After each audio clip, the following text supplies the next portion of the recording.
Maulang morning mga kaibigan. October 21 po, araw ng Sabado. May low pressure area po kaya maulan po ngayon dito sa Luzon. So andito po tayo ngayon sa Palayan at ito po ang kondisyon ngayon. Medyo maambon-ambon at maulan-ulan. Okay? So ngayong araw ay magbigay lang tayo ng maikling update para sa ating mga tanim na pipino.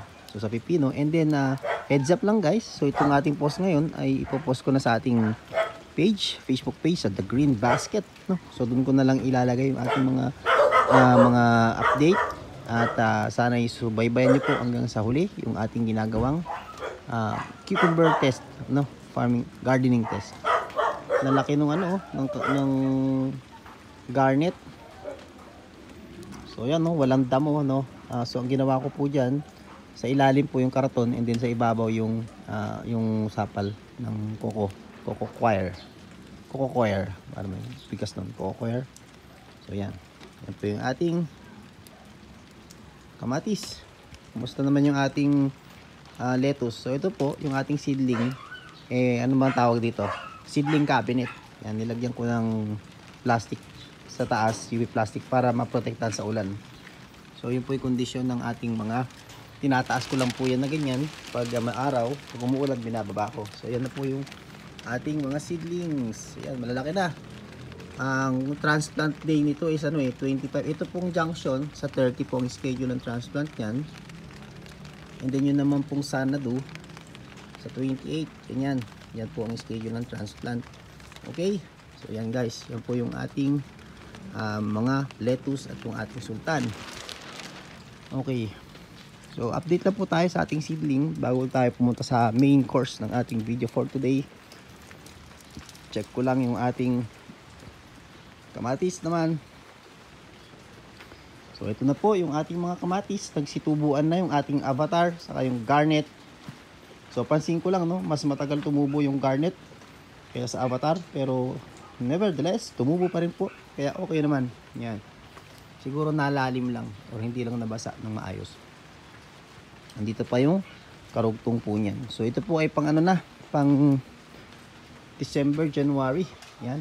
O, yan po yung ating mga avatar. Okay. So yan. Okay naman. Maganda. Maayos. And tuloy-tuloy lamang po yung ating seedling. Yung po ating bell pepper, ayan, nagsaringit na po. Nabawasan na yung infestation ng mga daga. Kaya nakakapagpalaki na po tayo ng bunga ng ating mga green bell. Okay? And mayroon din tayong infestation ng mites, pero hinihil na po natin yan. Kaya makikita nyo po yung mga talbos gumanda na. So alam ko na po yung gagawin doon sa ating main kapag inatake po tayo ng mites. Okay? Yan ang ating Montenegro, yung green na green na kamatis. Ayan po yung bunga niya. Patalastas lang po yan. So ito na po tayo sa ating cucumber. Pasok po tayo sa ating greenhouse. Maulan, pero dito po sa loob tuyo at walang ulan. Yan. Ikaanong araw na ba natin itong ating pipino? Ikaanong araw na? Ito po ay ang update natin sa ano ba natin tinanim to? 26 So 26, so 5 plus 30, 35, 21 ngayon. So 56 days at second harvest po natin ngayon. Mag-harvest na po ako at ma-over na po itong ating pipino. Ito na po siya. Malalaki na masyado at berdeng-berde mga kaibigan. Over na tayo. Okay? So tingnan po natin kung ano ang activity natin ngayon sa ating cucumber. Again, as always, pag nag-check tayo, pag mag-quick inspection tayo, tingnan natin yung ilalim ng dahon, tingnan natin yung itaas ng dahon, tanggalin natin yung mga talbos pa rin.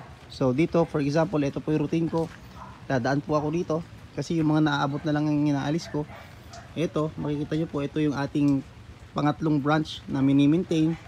Iniikot ko po siya pataas hanggang sa maabot po niya yung finish line na banana twine.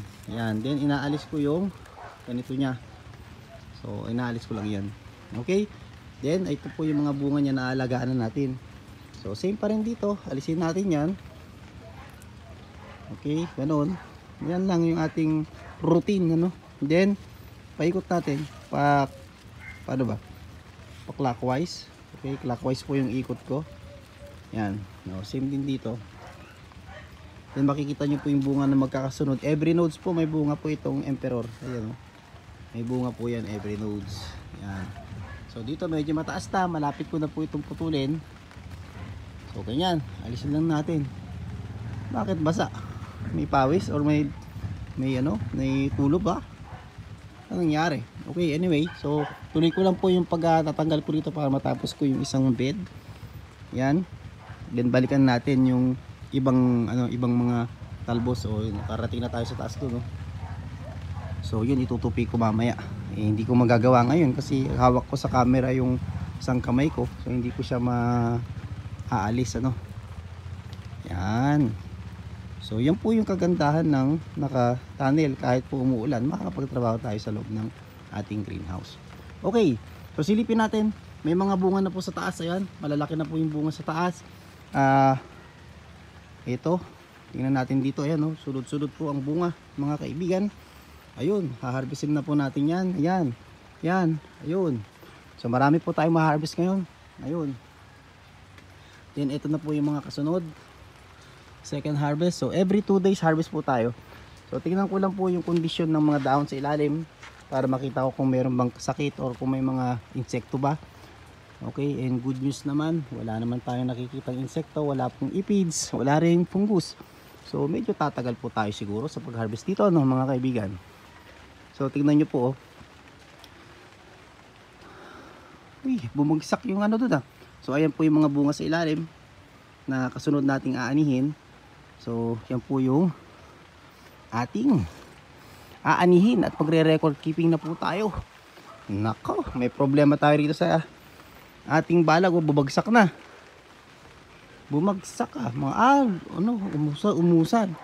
So kailangan ko maglagay ng support po dito sa side na to. Sobrang dami ng dahon bumagsak, o siguro lumalaki na yung ating ano dyan. Ito, bumagsak, mga kaibigan. Umusad po dito. Yan. So maglalagay na lang ako ng support dito. Kasi itong bed po na to ay pang double branch one plant. So bumagsak po doon kasi nilagyan ko ng doon ko nilagay yung ibang baging. So tutusukan ko na lang mamaya ng bukawi. Parang meron din ditong bumagsak. Ay, ayan, oh. Bumagsak. Pumaling yung ating kawad. Nalagot pala, guys. Oh. Nalagot, hindi kasi nakaikot. So dudugtungan na lang natin yan. Butit meron akong ganito support. Okay, so yan po yung problem.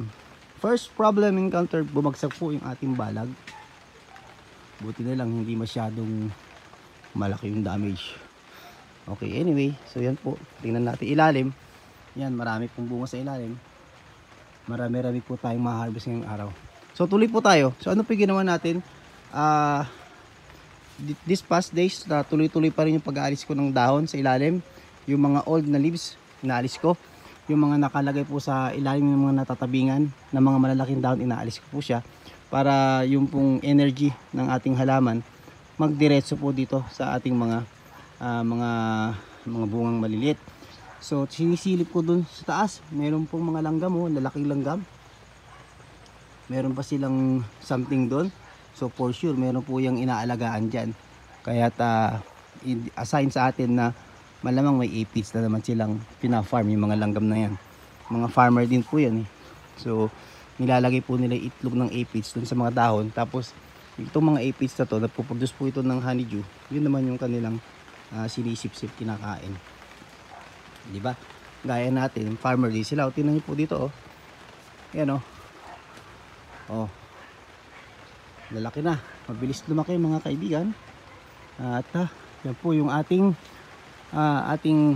status. So, summary. Inspection, wala pong problema sa micronutrients. wala pong problema sa macronutrients. Pagdating po sa peste, meron tayo nakikitang mga ants. Pero hindi naman ganoon kadami. So manageable pa. Okay?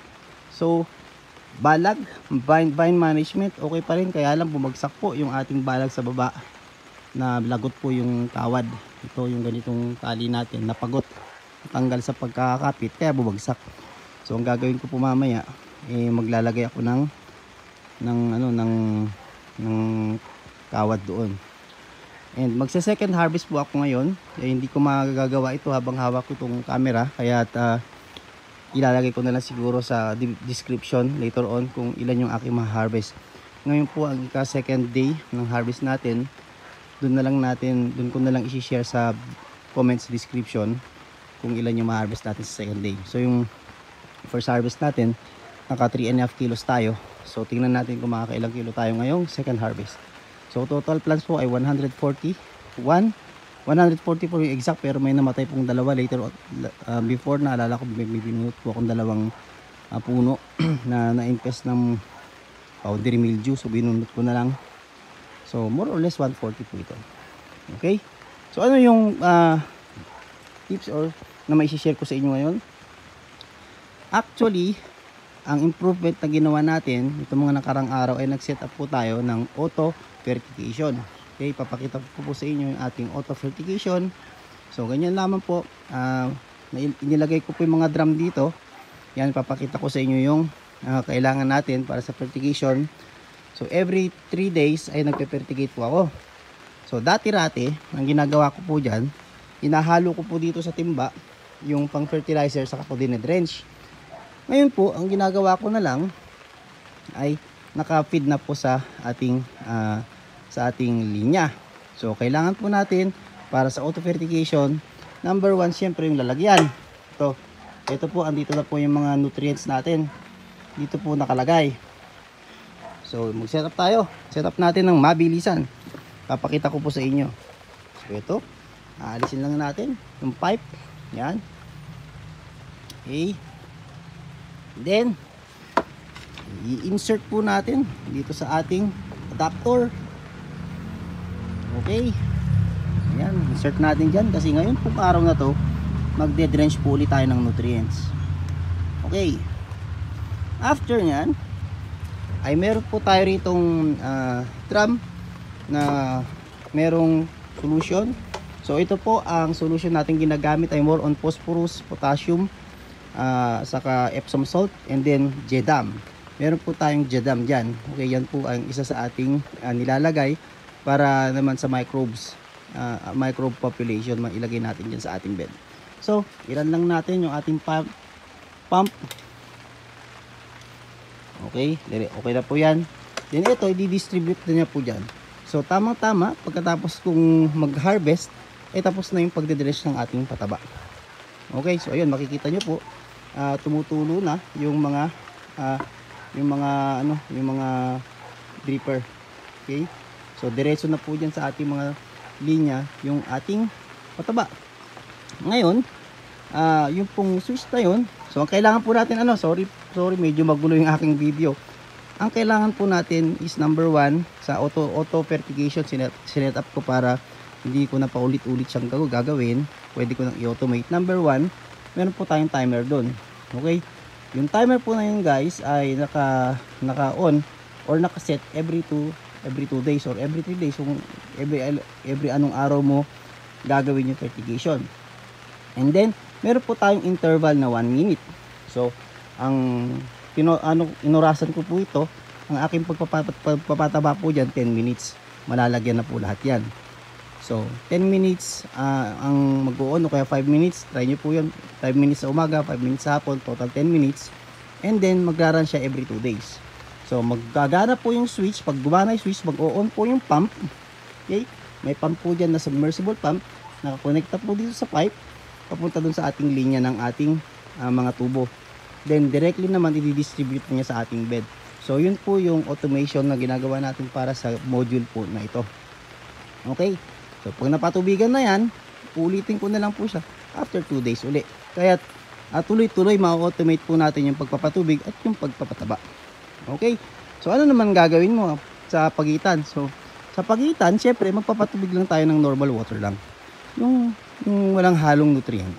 So yun po ilalagay natin. O pwede tayong maghalo naman ng EM naman or effective microorganism naman para hindi siya nakahalo sa ating NPK. Okay? So ngayon nagpapatubig tayo, 5 minutes po yan. Magraran, then 5 minutes po mamayang hapon. And then ulit na po siya after 2 or 3 days. Depende po sa ating requirement. Yun po ay para ma-make sure natin na laging mayroong taba yung lupa natin dyan. Okay?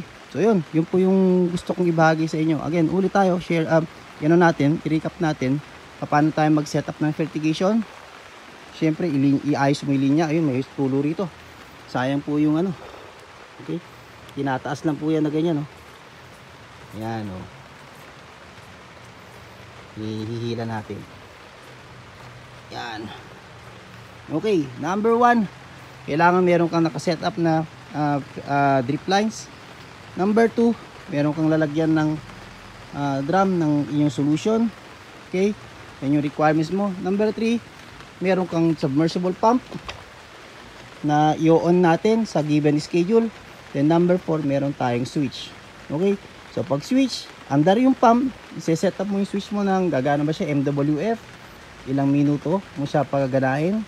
So magraran ka po ng flow rate test, saka nang may-measurein mo kung makakailang ml yung certain minuto para alam mo yung ilalagay mong time doon kapag nag-on ka na ng yung pag inon mo yung pump. So pagka-on nga, i-on mo lang yan, under po yung submersible pump, ihigupin niya po yung ating solution dito papunta po sa ating linya. So may mga spare drum po tayo, may drum po tayo ng JMS. So yung JMS po, ito yung Jadam Microbial Solution at saka JLF pala, JLF. So yung mga talbusan ko dyan, nilalagay ko rito. After 7 days, ginagamit ko na siyang pang halo sa ating patubig. Okay, yun po yung ating fertilizer, liquid fertilizer. So meron din tayong spare drum para pagkahalo natin dito, halo ulit tayo ng solution doon, lipat natin dyan. So lagi po tayong merong solution na nakaantabay para sa pagpapataba ng ating mga pipino. Okay, so yun lang guys ang ating update for today. Mag-harvest ako, then kung ilan yung ma-harvest ko, mamaya ko na lang ilalagay sa ating comment. As always, kung meron po kayong question, PM lang po, mag-comment lang po kayo at try ko pong sagutin yung abot ng aking makakaya. And then sa upcoming content, ibabahagi ko naman sa inyo yung status naman ng ating bell pepper. Okay, yan naman yung bell pepper natin, yan 21 ngayon, no? 13 namin yung tinransplant. Okay, so yun lang mga kaibigan, maraming salamat po. You know what to do. Kung hindi ka pa nakapag-subscribe, click subscribe button.